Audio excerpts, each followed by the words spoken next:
President Trump is celebrating the passage of his tax and spending bill. He was in Iowa last night as we learned new details about how he convinced the holdouts in his party to sign the bill and what it means for taxpayers, college students, and hospitals.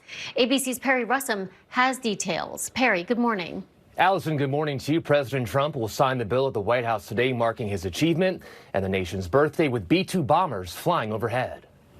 President Trump last night taking a victory lap in Iowa, calling the recently passed Big Beautiful Bill a July 4th gift to the country. There could be no better birthday present for America than the phenomenal victory we achieved just hours ago. The president saying the bill follows through on many of his campaign promises. And in the last election, the people gave us a historic mandate to cut taxes, raise take-home pay, bring back jobs, stop the invasion, that horrible invasion. The bill includes massive spending on border security and eliminates taxes on tips and overtime until 2028.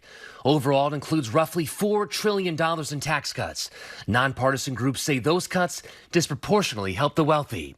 On education, the bill caps federal student loans for graduate programs and expands the tax on endowments universities use for financial aid.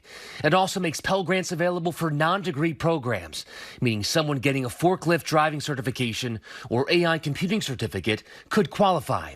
The bill tightens work requirements for SNAP benefits, also known as food stamps, and shifts more costs to states, which analysts say could lead to millions losing assistance. Some warnings from critics of the bill are already coming true. A rural medical unit in Nebraska saying it's closing its doors in part because of expected cuts to Medicaid.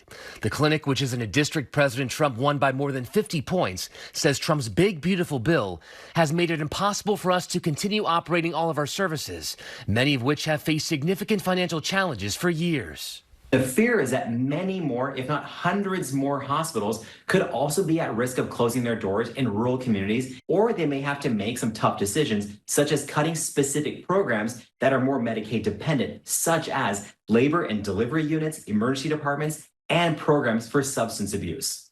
The bill's changes to Medicaid were a major sticking point for lawmakers in the House and Senate, along with forecasts of the bill adding trillions to the deficit. But President Trump and Republican leaders were able to sway enough holdouts to pass it by a razor-thin margin. The bottom line is this is not ready for prime time. Days after slamming the bill and vowing to vote no, Maryland Congressman Andy Harris casting a crucial yes vote. Harris indicating he and other holdouts were swayed by promises from President Trump that future legislation and executive orders will address their concerns. And then another holdout who ultimately supported the bill says details on the deal that was made to win them over will be revealed in the coming days.